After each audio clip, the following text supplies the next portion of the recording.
damos gracias a Dios, porque su presencia está aquí. Y también nosotros estamos aquí, pero con dos móviles distintos. Nosotros estamos aquí para pedir, y Él está aquí para dar. O sea, no te pongas tú todo serio, tú aquí estás para pedir. Y yo estoy aquí para pedir. Y el que pide, mira al suelo. Y el que da, mira al cielo. Y a veces nosotros somos tan así que hasta para pedir, pedimos con fuerza. Y yo pienso que ningún mendigo pide con fuerza, ¿verdad? El que tiene fuerza es el que da. Le damos gracias a Dios porque Él está aquí para darnos, y nosotros por la fe. La fe son las manos que Dios da. Sin fe es imposible que cojas nada. Un hombre que no tiene manos no puede coger nada. En que le tire el dinero, mándale recoger, no puede recoger. ¿Por qué? Porque no tiene fe. La fe son las manos que Dios nos ha dado. Porque la fe te la da Dios, claro está. Amén. La fe son las manos que Dios te ha dado para recoger lo que Dios quiere que recojas. Vamos a abrir la Biblia en 2 de Timoteo. Aquí llevo uno que me ha dicho un hermanito que te lo voy a hacer grande para que veas bien. Pues bueno, vamos a ver 2 de Timoteo. Capítulo 1, versículo 2. Al escribir Pablo a Timoteo en la primera y en la segunda y en Tito, en primer lugar, ha sido esta mañana, en el tiempo devocional que yo tengo, como cualquier cristiano, he leído casi todas las cartas, la introducción del saludo de Pablo. En todas dice dos palabras: gracia y paz. ¿Estamos de acuerdo, pastor? Gracia y paz, gracia y paz, gracia y paz. Pero llega un momento que agrega una palabra. Y la agrega en un tipo de carta llamada las cartas pastorales. Primera, segunda de Timoteo y Tito. Dice gracia y paz y misericordia. Como todos creéis igual que yo, que la Biblia es inspirada por el Espíritu Santo y no hay coincidencias, ¿por qué en todas las cartas? Escribió, si no recuerdo mal, 13 cartas, ¿no, Pablo? ¿Y cómo escribiendo 13 cartas solamente en las 3 agregas la palabra misericordia? Y en las 3 hay un denominante común, que son las cartas pastorales. Primera de Timoteo, segunda y Tito son cartas pastorales. Gracia necesitamos para cada servicio. Y misericordia necesitamos para cada fracaso. Y paz para cada circunstancia. Y en el ministerio normalmente se fracasa con mucha frecuencia. Y entonces Dios, Pablo, guiado por el Espíritu Santo, Quique, te agrega a ti la palabra misericordia. Gloria a Dios. A todos nos dice gracia y paz para todos vosotros. Pero para estos ministerios les pido gracia, paz y misericordia. Repito, gracias para cada servicio. Misericordia para cada fracaso y paz para cada circunstancia.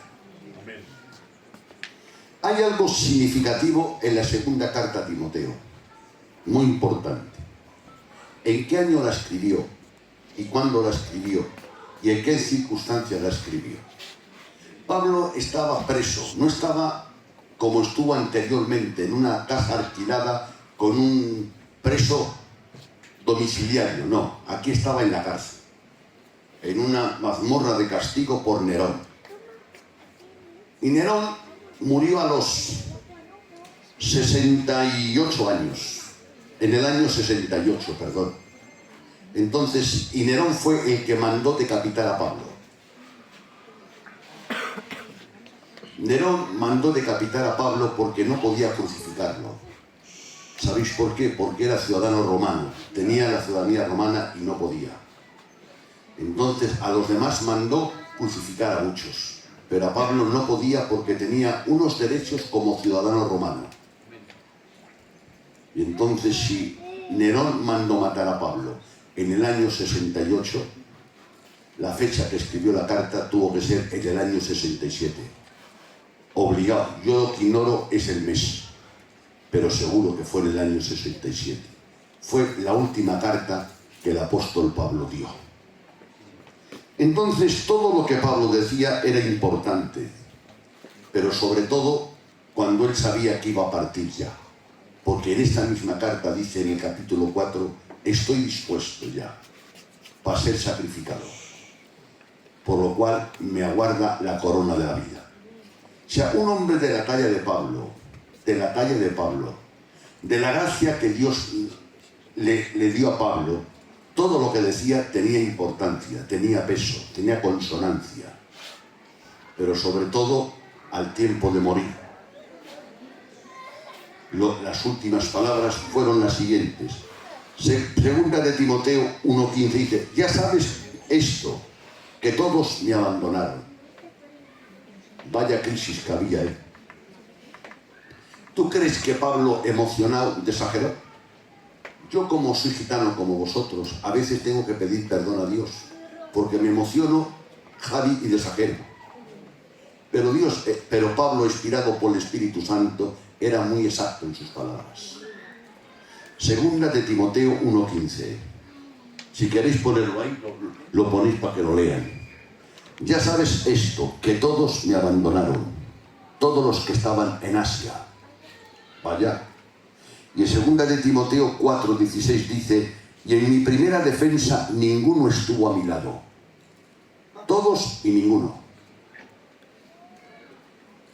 Si a Pablo, después del gran ministerio que tuvo, fructífero, que nadie lo niega, él murió solo y desamparado. Pero amparado por Dios, claro. Solo y desamparado. Pero hay una cosa que muchos no saben. ¿Sabéis por qué? Porque es un hombre tan poco conocido. Segunda de Timoteo 1:16. Tenga el Señor misericordia de la casa de Onesíforo. ¿Habías oído tú ese nombre? ¿Has predicado ese nombre alguna vez? No. Es que es tan poco importante que tú te vas a predicar a Pablo, Claro. y a Bernabé y a Pedro, y has dejado este nombre sin predicar. Onesíforo dice, tenga el Señor misericordia de la casa de Onesíforo, porque muchas veces me ha confortado y no se ha avergonzado de mis cadenas. ¿Sabes, José, que solamente de Onesíforo se habla de 3 versículos en toda la Biblia?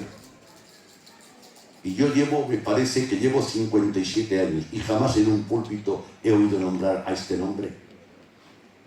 Es que es tan poco importante, aparentemente, que pasa desapercibido. Pero Dios nos ayude a leer la Biblia para estudiar y no a leer la Biblia para predicar.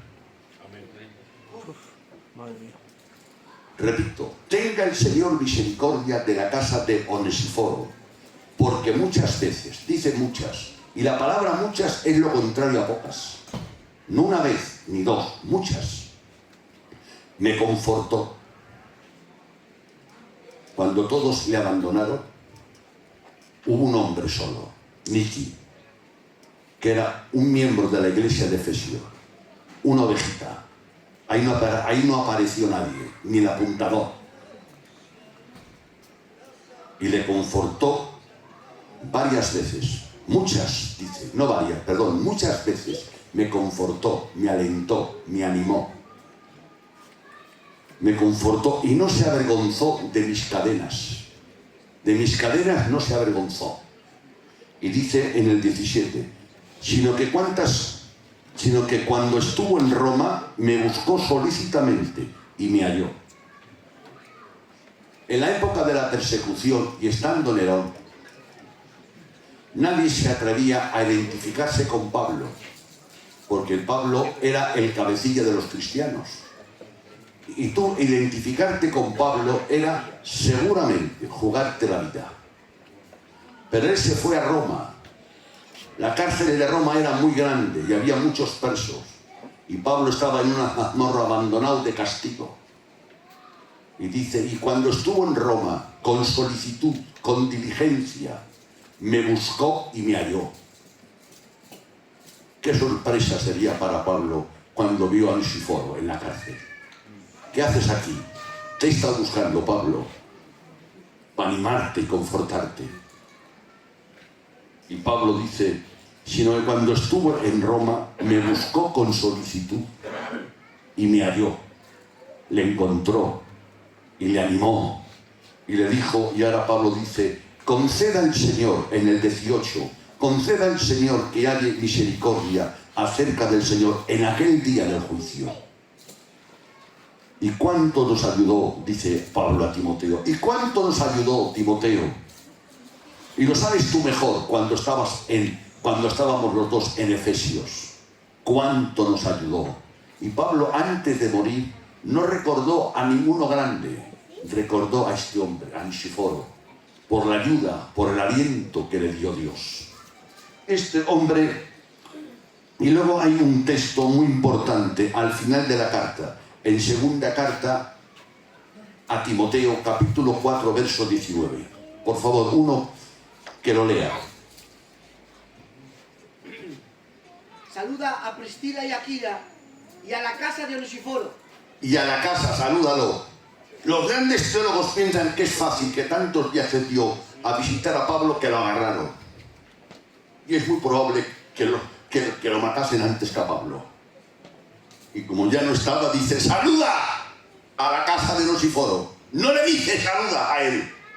No estaba ya. Se jugó la piel. Y dio la piel, fortaleciendo un hombre de Dios. Y solamente la Biblia habla 3 versículos de él. Pero Pablo, antes de partir, habla 3 versículos y en la salutación dice, saluda a la casa de Onesíforo, a su mujer, a sus hijos, a su familia. Salúdales. Su ayuda le costó cara. ¿Hasta dónde estás dispuesto? Dice que Pablo, repito, y ya voy a cerrar, se encontró solo, abandonado, pero había un Onesíforo que le ayudó, que le estimuló, que le alentó, que le fortaleció el senso y lo pagó con creces. Y mi pregunta es, hermanos, tú ayudas hasta que no te comprometes. Muy bien. Pero cuando la cosa está complicada, Sí, señor. deja de ayudar si no lo ves de Dios. Pero si lo ves de Dios, pase lo que pase, sigue ayudando. Es que a veces ayudamos hasta que no nos implican. Pero os voy a decir una cosa que sabéis todos de memoria, y con esto cierro. Tú eres salvo porque hubo un Dios poderoso que se implicó. Sí, señor. En el cielo estaba el Dios Trino y hicieron el plan de redención, ¿sí o no? Y el Dios Hijo descendió a la tierra. Dios se hizo hombre, ¿sabes por qué? Porque el hombre no podía hacerse Dios. El rico se hizo pobre, ¿sabes por qué? Porque el pobre no podía hacerse rico. El hombre, Dios se hizo hombre, porque el hombre no podía hacerse Dios. Y se implicó tanto que ya sabéis todos, estuvo en esta tierra 33 años y 3 años y medio de ministerio. Sufrió lo suyo, padeció lo suyo, nació en un pesebre y murió en una cruz. ¿Sabes todo por qué lo hizo, Kenny? Por salvarte a ti. Para que luego digas tú, yo ayudo hasta que no me complico. Pues estás salvo porque Dios ha complicado por ti. Yo ayudo hasta que no me perjudica. Pues estás salvo, José, porque Dios te ha perjudicado. ¿Hasta qué punto? Que siendo rico se hizo pobre. Que Dios nos bendiga a todos.